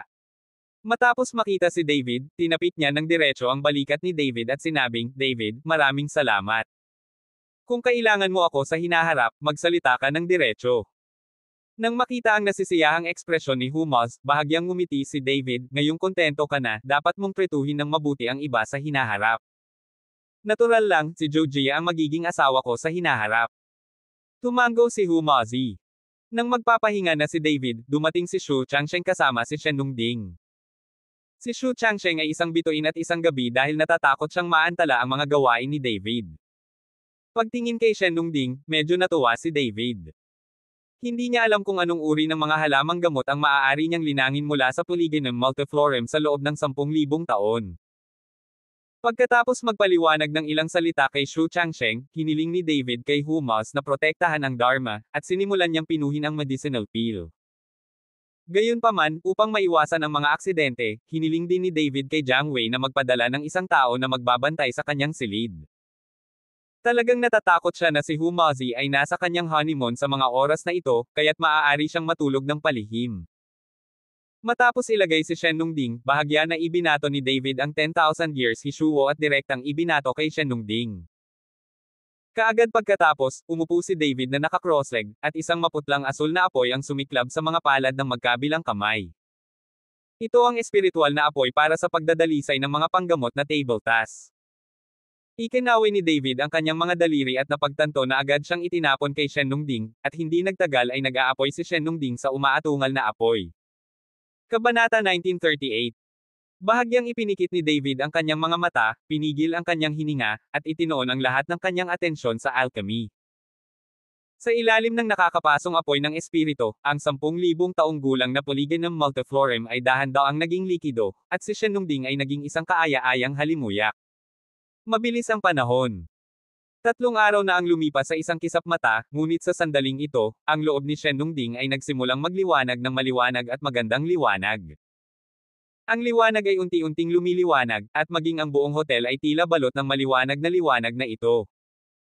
Nagulat silang lahat nang maramdaman nila ang hininga mula sa kwarto ni David, Humazi man o Jiang Wei. At si Zing Angguo ng pamilya Zing ay nakakita ng isang pangitain ng hotel at nagmamadaling dinala si Zing Kai patungo sa hotel. Dad, what's going on? Bakit biglang may vision sa hotel? Tanong ni Zing Kai kay Zing Angguo sa kalsada. Ito dapat ang kapanganakan ng banal na elixir. Tila si Mr. Chen, na gumagamit ng Polygonum multiflorem sa loob ng 10,000 taon upang mag-imbento ng elixir. Tuwang-tuwang sabi ni Zing Angguo. Sinundan ni Zing Angguo si Zing Kai upang pabilisin ang takbo, habang nasa hotel sa sandaling ito, sinundan ni Humazi si Jiang Wei sa labas ng kwarto ni David, tahimik na naghihintay. Oh! Biglang, nagkaroon ng hagong sa kwarto ni Shen Nongding David, na sinundan ng pagsabog ng liwanag. Ang mga makukulay na sinag ng liwanag ay bumaril sa kalangitan sa isang iglap. Ang kakaibang tanawin na ito ay nagpahinto sa maraming tao at tumingin, hindi alam kung ano ang nangyayari. Sa sandaling ito, sa isang burol malapit sa Nanho, pinagmamasdan ni Ningji ang biglaang tanawin ng Nanho City na may seryosong ekspresyon sa kanyang mukha. Matapos makatakas mula sa Nanho, hindi umalis si Ningji. Naghihintay siya ng balita mula kay Song Qingping. Ang sumunod na hakbang ay ang pagpunta sa Panglay Island, dahil naglagay na sila ng bitag sa Panglay Island.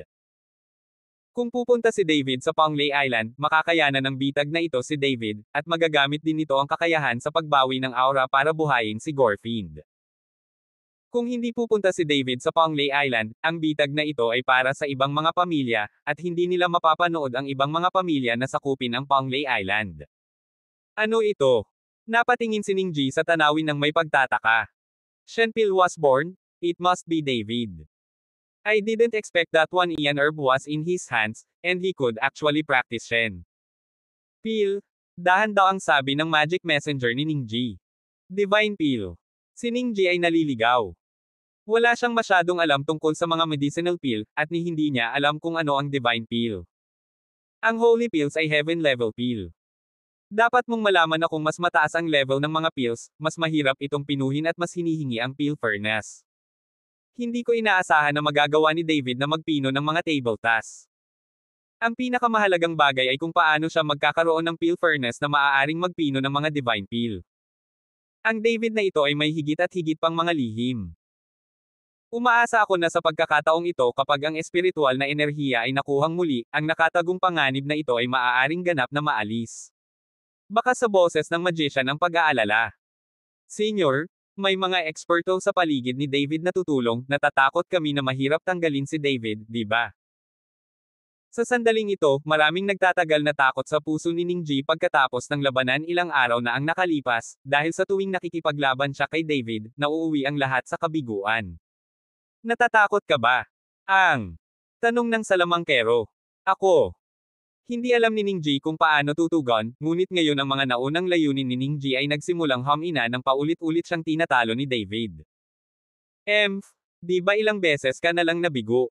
Masyado kang natatakot para matakot. Flame demon ka pa rin. Kapag fully developed na ang physique mo, hindi mo na kailangang matakot. At sa pagkakataong ito ay ipinaalam ko kay He Jinpao na bumalik sila at nagpadala ng isang tao upang tumulong. Malamig na umungol ang salamangkero. Nakita ni Ningji na ang itim na gintong balabal ay ipinadala, at ang kanyang mga mata ay biglang napuno ng pag-asa. Dapat mong malaman na ang mga itim na gintong robe ay nasa antas ng isang santo ng labanan. Kung ang mga itim at gintong damit ay ipinadala, kung gayon si David ay maaari lamang mahuli ng masunurin. Kabanata 1710. Itong Song Qingping, ilang araw na ang nakalipas, at wala siya. Tumingin si Ningji sa Nanho City at sinabing sobrang hindi nasisiyahan. Naghihintay sila ng balita tungkol sa Song Qingping, ngunit sa loob ng ilang araw ay wala silang nakikitang anumang paggalaw mula kay Song Qingping. Hindi pa rin alam ng kasalukuyang Ningji at ng iba pa na patay na si Song Qingping sa sandaling ito. Ang buong demon sect ay nasa isang major adjustment din, at si Deacon Lo ay nagsimulang duguan ang ilan sa mga kaibigan ni Song Qingping. Boom! Biglang nagkaroon ng nakakabinging pagsabog sa hangin, at lumipad sa bawat direksyon ang makukulay na sinag ng liwanag. At sa isang sinag ng liwanag, ang elixir na nababalot ng gintong liwanag sa buong katawan ay nagpapalabas ng nakapapasong init na parang araw. Ang liwanag na ito ay inihahambing sa araw sa kalangitan. Maaaring ito ay isang banal na tableta.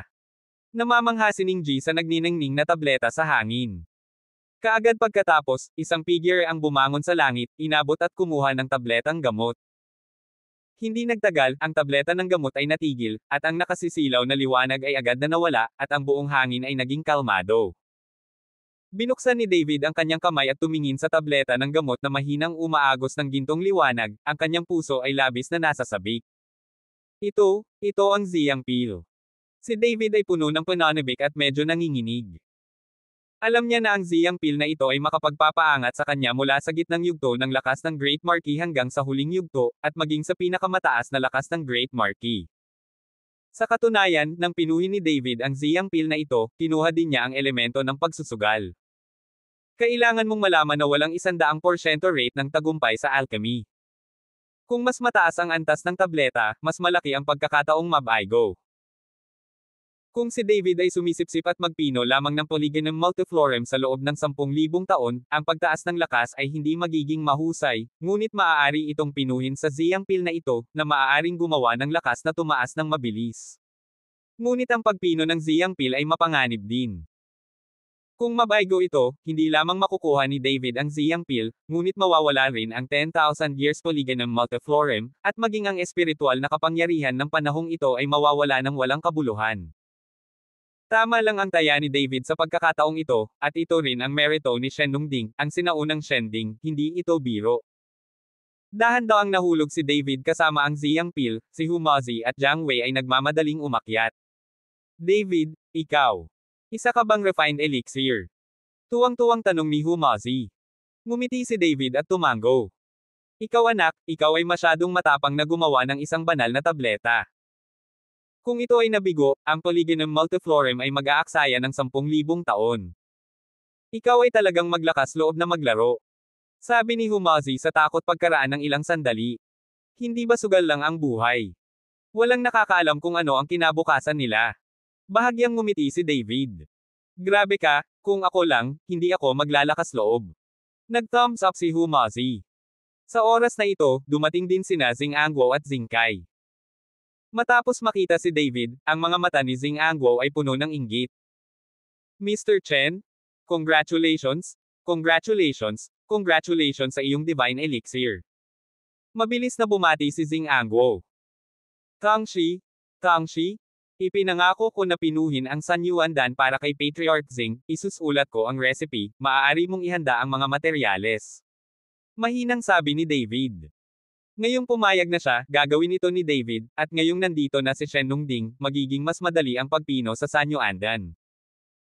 Kahit na ang San Yuan Pill ay hindi isang banal na tableta, ito rin ay isang Earth level na tableta, at ito rin ay lubhang kapakipakinabang para sa pagpapabuti ng lakas. Nang marinig ito ni Xing Angguo, tuwang-tuwa siyang tumango, okay, maghahanda ako kaagad. Sumulat si David ng race eta para kay Xing Angguo, at pinakilos ni Xing Angguo ang buong nanho upang walang humpay na maghanap ng mga sangkap na panggamot sa race eta. Kinailangan lamang ng kalahating araw upang makolekta ang material na panggamot. Makikita na si Xing Angguo, ang Panginoon ng lungsod, ay hindi walang kabuluhan. Noong gabing iyon, ginamit ni David si Shen Nongding para sanayin si Xing Angguo San Yuan Dan, at siya nga pala, nag-practice din si David ng ilang malalaking tonic pill para kay Humaz. Sa isang walang buhay na laro tulad ng flaxseed, tinatayang hindi na mamamatay ang mga tao sa panahong iyon, at ang mga bato ay patay na rin. Nang matanggap ni Xing Angguo ang San Yuan Flute, laking pasasalamat niya kay David kaya hindi na siya makapaghintay na ialok si David bilang kanyang ninuno. At tuwang-tuwa ang mga buto ng flax nang matanggap nila ang malalaking tonic na table task. May oras pa para gumaling ang spiritual chi ng Panglay Island, kaya gusto ni David na gamitin ang oras na ito para paunlarin at pagbutihin ang kanyang lakas. Sa pagbawi ng espiritual na chi ng Panglay Island, alam ni David na mas maraming master ang lilito. Ito ay mabuti upang maiwasan ang pagbabalik ng espiritual na enerhiya. Kung hindi ito mapipigilan, lalong magiging magulo ang buong mundo. Si David lang ang may sapat na lakas para protektahan ang mga tao sa paligid niya. Master Hu, gagamitin ko ang Ziyang Pills para sa pagsasanay, kaya kailangan pa rin kitang protektahan ang batas. Sinabi ni David kay Humaz. Huwag kang mag-alala, ipinapangako kong babantayan kita, at walang lamok ang makakalipad. Sabi ni Humazi habang tinatapik ang dibdib. Mr. Chen? Kung ikaw ay nagtatanim, bakit hindi ka pumunta sa aking mansyon, mas ligtas doon, at maglalabas ako ng utos ng lockdown sa lungsod, at ang mga tao ay hindi papayagang pumasok o umalis. Sa sandaling ito, sinabi ni Zing Angguo. Nag-isip sandali si David at saka tumango bilang pagsang-ayon. Talagang mas ligtas ito sa mansyon ng pamilya Zing kaysa sa hotel. Pumunta ang grupo sa tahanan ni Zing. Upang maprotektahan si David, dinala rin ni Jiang Wei ang mga tao doon, at hindi nagmamadali sa Ponglei Island.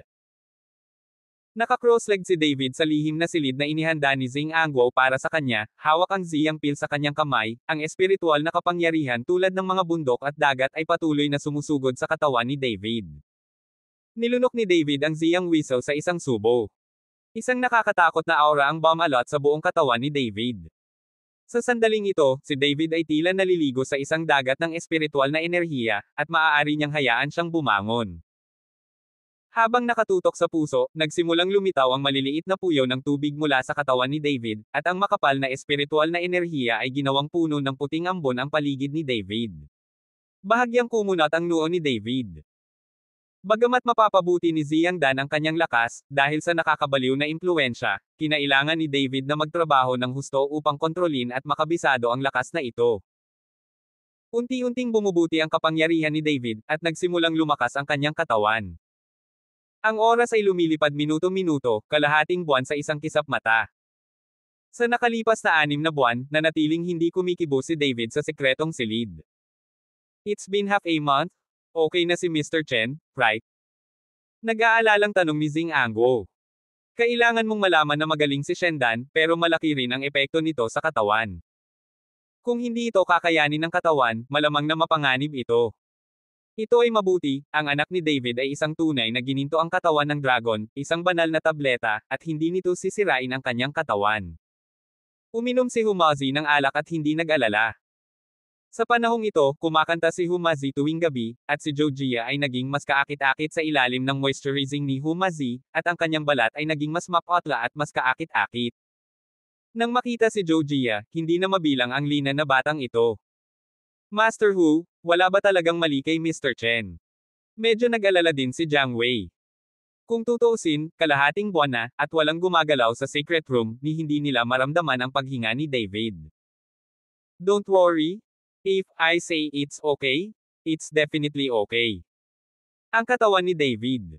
Iba sa mga ordinaryong tao. Kunin man niya si Shendan, hindi ko akalain na mag-i-improve pa ang kaharian niya. Intindihin ng lubusan. Nang makita si Humaz na sobrang kumpiyansa, hindi na nagsalita sina Zing Angguo at Jiang Wei. 3 araw na ang lumipas at wala pa ring gumagalaw sa secret room. Ngunit sa gabi, lahat ay natutulog, at ang maliwanag na liwanag ng buwan ay biglang natakpan ng madilim na ulap. Ang buong kalangitan ay naging napakadilim, halos hindi nakikita. Biglang sumabog ang liwanag sa lihim na silid, na direktang nagpapaliwanag sa buong kalangitan sa gabi na kasing liwanag ng araw. Dumadagandong ang kulog. Biglang, nagkaroon ng pagsabog, ang malakas na sekretong silid ay naging pulbos sa isang iglap, at ang katawan ni David, na parang bulalakaw, ay tumalon at tumakbo sa tuktok ng bundok na hindi kalayuan. Abangan ang mga susunod pang kabanata ng David Chen, ang lalaking walang katulad. For more updates, please subscribe to my YouTube channel and don't forget to like and share. Thanks for your support.